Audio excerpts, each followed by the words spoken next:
అప్పుడు అన్న వదిలిన బాణం ఇప్పుడు అన్నకే గుచ్చుకున్న బాణం. కనిపించిన శత్రువు కనిపించకుండా చేసిన గాయం వైసీపీని సలుపుతోంది. జగన్ ఓటమిలో చెల్లి షర్మిల పాత్ర ఎంత? కాంగ్రెస్ ను గెలిపించలేకపోయినా వైసీపీని ఓడించడంలో షర్మిల కీలక పాత్ర పోషించారా?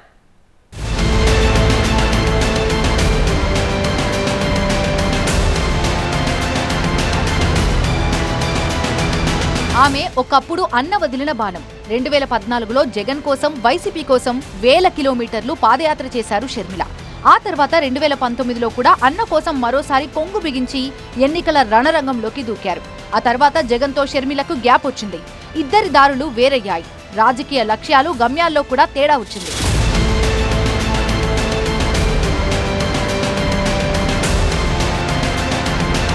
ఆ తర్వాత తెలంగాణలో వైఎస్ఆర్టీపీ అనే పార్టీ పెట్టిన షర్మిల మరోసారి పాదయాత్ర చేశారు. 2023లో జరిగిన తెలంగాణ అసెంబ్లీ ఎన్నికల కంటే కొద్దిగా ముందుగానే అక్కడ కొట్టు కట్టేశారు షర్మిల.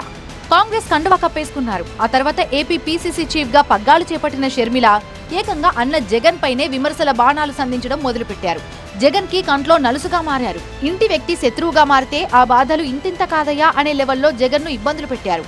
అన్న వదిలిన బాణం చివరకు అన్నకే గుచ్చుకుంది.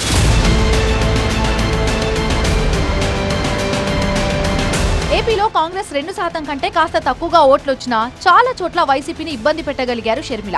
మరీ ముఖ్యంగా ఎస్సీలు, ముస్లిం మైనారిటీలు ఎక్కువగా ఉండే చోట్ల షర్మిల ఫ్యాక్టర్ పనిచేసిందని చెప్తున్నారు. గుంటూరు ఈస్ట్ లాంటి చోట్ల కాంగ్రెస్ కి మైనారిటీల ఓట్లు బాగానే పడ్డాయనే అంచనా ఉంది. ఇక రాయలసీమలో, మరీ ముఖ్యంగా కడపలో షర్మిల వల్ల వైసీపీ బాగా నష్టపోయిందనేది విశ్లేషకుల అంచనా.